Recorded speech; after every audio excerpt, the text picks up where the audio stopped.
Joining me now with more is the former president of the Kansas City Federal Reserve, President Thomas Hoenig. And Thomas, it's great to see you. Thanks very much for being here. That was some serious expectations of inflation dropping. What's your take of the PCE deflator going all the way down to the 3% range within 3 to 6 months?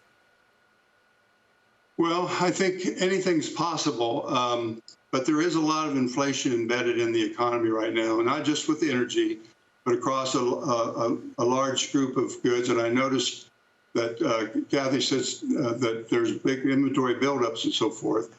But at the same time, I think inflation is pretty much embedded, and Powell is committed to trying to bring it down. Now, I think the tightening is more than people are expecting. I think with the next 75 basis points, if they increase it in September, plus the quantitative tightening that they are taking in terms of shrinking their balance sheet, which will take a lot of liquidity out of the market, you will shut down the economy, or you will, I should say, constrain the economy pretty significantly, and that will bring inflation down. But whether it brings it down to the 2% in the time period that she's talking about, or using the PCE down to that number even, I think is possible, but probably take a little longer than that.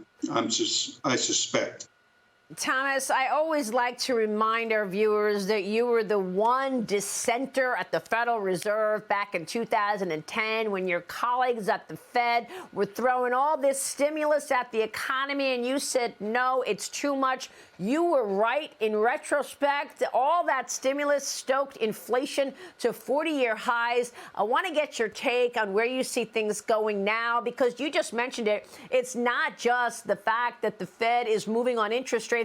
They're also unwinding that balance sheet, and all that stimulus blew up the balance sheet to $9 trillion. We're below $9 trillion right now. What kind of an impact does that winding down have on the economy and markets, in your view? Well, I think it's pretty dramatic. Now, one of the things the Fed has going for it right now is this very low unemployment rate, or the high number of job openings. This will give it time, but believe me, I think things can change very quickly in the employment scene. And if that happens, then the Fed will come under real pressure to pivot at that point. Yeah. In fact, Larry Summers the other day was saying to expect unemployment all the way up at 6.5%. Right now, we've got an unemployment rate of 3.7%. As the economy slows down, how significant will the job cuts be?